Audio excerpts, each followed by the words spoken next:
Hello and welcome back to the Librarian of the Rings. Today we're going to be talking about Chapter 10 of the Silmarillion of the Sindar.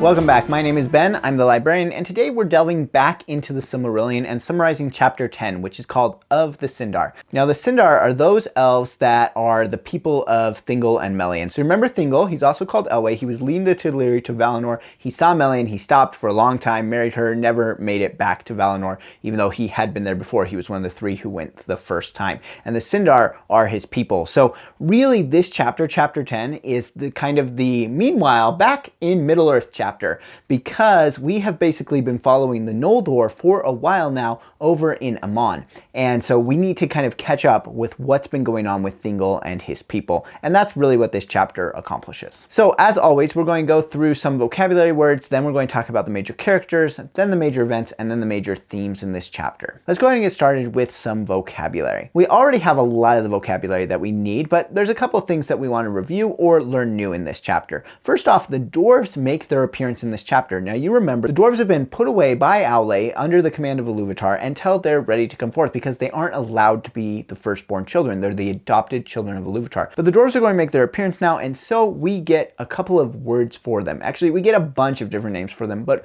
only a couple of them are really important. The first one is Khazad. Khazad you will recognize from the name Khazad-dûm, the dwarves' name for Moria. So Khazad is their names for themselves. The other word that we need to know is Nagrim. Nagrim is the name that the elves call them. It means the stunted ones. And of course, the elves, being the elves, have lots of names for them, but Nagrim is the one that's going to actually come up without kind of context, and you'll need to know what it means. Next, I want to remind you of another word for elves, and that is Avari. And Avari specifically is about the elves that never started on the journey to the west. So they are Morroquendi, they are dark elves, but they never started on their journey to the west. That's the Avari. And that's going to come up several times here, and so you'll want to know who they are when that word comes up. And then we just have two geography words today. One is Menegroth. Menegroth means the 1,000 caves, and it is the palace of Thingol and Melian. And we're going to learn all about it, and it's going to be made in this chapter. Then we have Doriath. Doriath is the land where Thingol and Melian live, and it's the area that Melian protects with what's called the Girdle of Melian. Basically,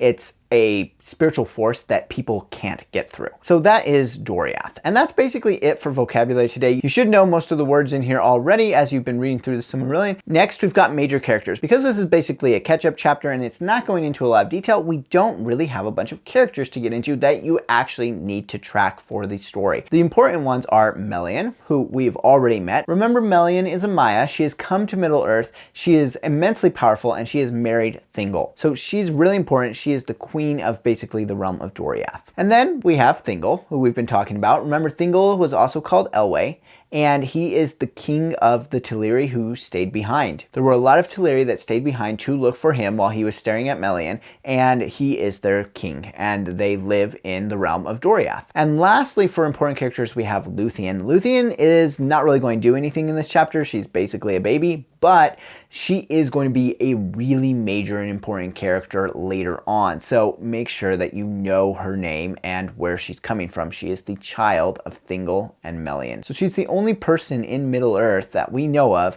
who is part elf and part Maya. And that makes her really important to the entire story. She's also considered the most beautiful elf to ever live, and so she is really held in high regard by all of the elves. She's a big deal. And that takes us to the major events. The first major event is the birth of Luthien. We are getting caught up on what's happened, and it turns out that Melian and Thingol had a kid, and that kid is Luthien. So that is a big event that happens in this chapter, but there isn't a whole lot more to say about it. The next big event is that the dwarves cross the Blue Mountains and they come into the area where the elves have been occupying, Beleriand. And when they do this, Thingol welcomes them in. He welcomes the dwarves. And this is kind of odd if you're coming from kind of a Lord of the Rings background, because traditionally elves and dwarves tend to butt heads quite a bit. And for Thingol to welcome them in is kind of interesting. We're going to see Thingol's progression as a character go from being pretty open to being more and more closed off as the story progresses. So just remember, right now, he's pretty open, and he's willing to invite the dwarves in and allow them to basically be in his area. So keep track of that later, because it's not going to remain that way. The next major event is that Melian prophesies that this peace that's been going on while Morgoth has been chained in Valinor isn't going to continue forever.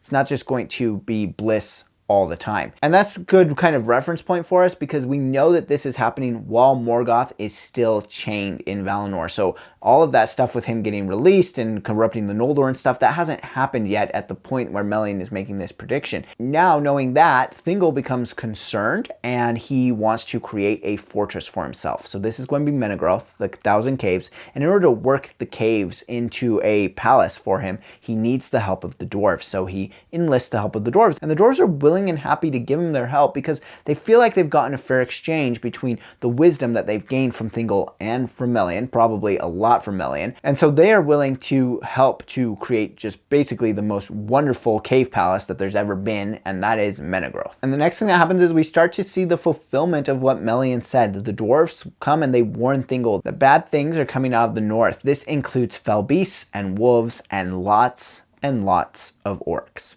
So this is the beginning of the wars of Beleriand, and the elves and the orcs are going to fight a lot. And the dwarves are also going to help in the fight against the orcs. Now, in order to fight these evil creatures, Thingol needs weapons, and so he turns to the dwarves to make them weapons. Before this, the elves, they really hadn't had a lot of weapons. Now, you'll remember that we talked about the creation of weapons back in Valinor when we were talking about the Noldor, and Morgoth basically instigated that. It's interesting that here in Middle-earth, we are getting the first weapons being made for the elves. The dwarves already know how, but these weapons are being made for the elves, basically to combat the leftover of Morgoth's forces, the evil that he left behind. So this is the second thing that Thingol has asked of the dwarves. He's asked them to help him make Menegroth, and now he asks them to forge weapons for his people to be able to fight the orcs, which they're more than happy to do for him. And then when this war begins, we have another big event that happens, and that is that Melian sets her girdle around Doriath. The girdle of Melian is that protective force that we talked about in the vocab section, and it's really going to be important throughout the story because